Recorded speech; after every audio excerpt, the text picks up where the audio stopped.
আসসালামু আলাইকুম ওরহমতুল্লাহি ওয়াবারাকাতুহু। আমি হাদি, ওয়েবসাইট ডিজাইন অ্যান্ড ডেভেলপমেন্ট নিয়ে। তো আজকে আমরা শিখবো হলো এবিবিআর ট্যাগ, মানে আজকে আমরা শিখবো হলো ট্যাগের অ্যাট্রিবিউট নিয়ে। তো অ্যাট্রিবিউট মূলত হলো একটি ট্যাগের পাওয়ার হিসেবে কাজ করে, একটি ট্যাগের পরিচয় হিসেবে কাজ করে। মানে কিছু কিছু ট্যাগ আছে যেগুলো এবিবিআর না থাকলে বোঝা যাবে না যে মানে ওর কোনো পরিচয় থাকবে না। তো অ্যাবিভিয়াটা এইরূপ হিসেবে কাজ করে, মানে ওই ট্যাগের পরিচয় হিসেবে, পরিচিতি হিসেবে রূপ ধারণ করে কাজ করে। তো আমরা প্রথমে এই ট্যাগটাকে আমরা আমরা পূর্বে যে মানে আমার যে কোড মানে index.html টেক্সট ফাইলটা ছিল, সেই টেক্সট ফাইলটাকে আমরা রাইট ক্লিক করে ওপেন উইথ নোটপ্যাডে অন করব।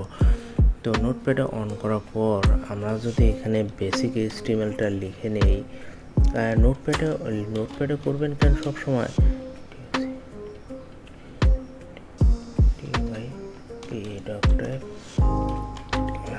নোটপ্যাডে করবেন কেন সবসময় নোটপ্যাডে করার কারণ হলো যে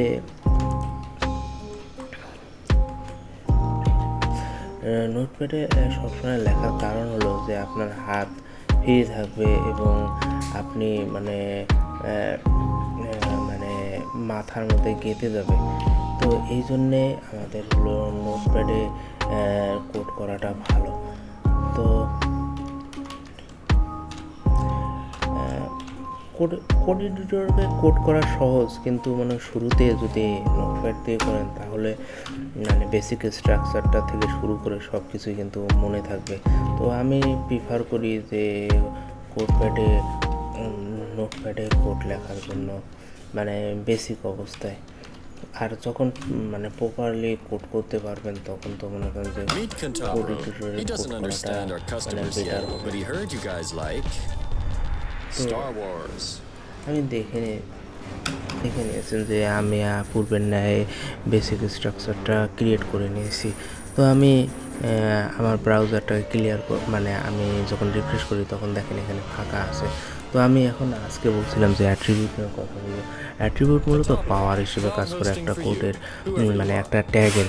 তো একটা ট্যাগের পাওয়ার মানে একটা ট্যাগকে শক্তি ধারণ করা দেয় যে তোর কাজটা এইভাবে হবে। মানে অ্যাট্রিবিউটটা হলো একটা ট্যাগের পরিচয় হিসেবে কাজ করে।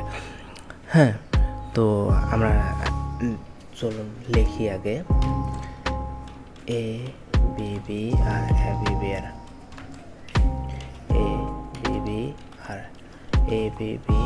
অ্যাবিবিআর www।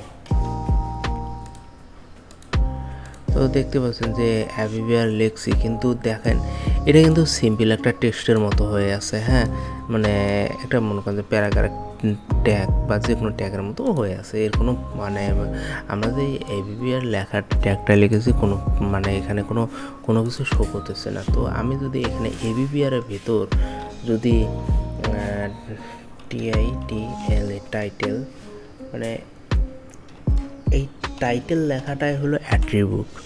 হ্যাঁ, এখন বুঝতে পারছেন যে এবিবিআরের ভেতর টাইটেল লেখাটাই হলো অ্যাট্রিবিউট। আসলে তো অ্যাট্রিবিউট হলো বিভিন্ন ধরনের হতে পারে, কিন্তু টাইটেলটা হলো কি জানেন?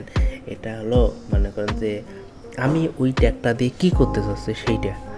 তো আমি যদি এখানে লিখি www.google.com,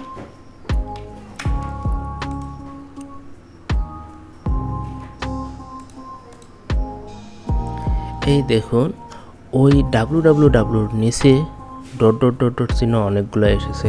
তো এই ডট চিহ্ন অনেকগুলো এসেছে এবং আমরা দেখেন এখানে মনে করেন যে মাউসটা যখন নিয়ে যাচ্ছি তখন পূর্ণ রূপটা দেখাচ্ছে www.google.com।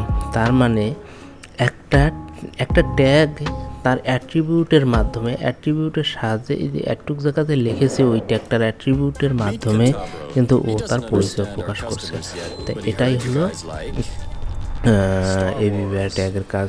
তো এবিবিআর ট্যাগ মূলত এইভাবে অ্যাট্রিবিউট মূলত এইভাবেই ব্যবহার করা হয়। আর অ্যাট্রিবিউট মানে অ্যাট্রিবিউট একটা ট্যাগের পাওয়ার হিসেবে কাজ করে, এতটুকু মাথায় রাখলে হবে। মানে একটা ট্যাগের পরিচয় রাখে অ্যাট্রিবিউটের দ্বারা।